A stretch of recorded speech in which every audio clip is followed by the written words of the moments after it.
शेतकऱ्यांसाठी मोठी बातमी. हमी भावानुसार थेट खात्यात देयक जमा होणार. राज्यातील धान उत्पादक शेतकऱ्यांना आता दिलासा मिळणार आहे.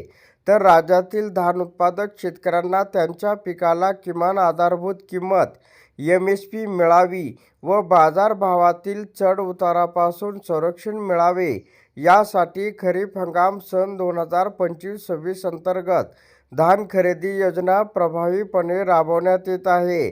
या योजनेअंतर्गत शेतकऱ्यांकडून खरेदी केलेल्या धानाचा मोबदला वेळेत अदा करता यावा यासाठी राज्य शासनामार्फत संबंधित खरेदी संस्थांना अग्रिम निधी वितरित करण्यात आला आहे.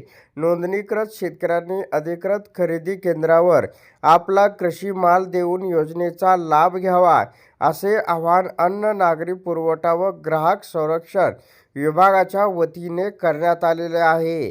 तर दुसरी गोष्ट सांगायची झाल्यास महाराष्ट्र राज्य सहकारी पणन महासंघ, महाराष्ट्र राज्य आदिवासी विकास महासंघ तसेच जिल्हास्तरीय सहकारी संस्था यांच्या माध्यमातून जिल्हानिहाय अधिकृत खरेदी केंद्रे सुरू करण्यात आली असून निर्धारित गुणवत्ता निकषानुसार या ठिकाणी भात, मका व ज्वारी खरेदी केली जात आहे.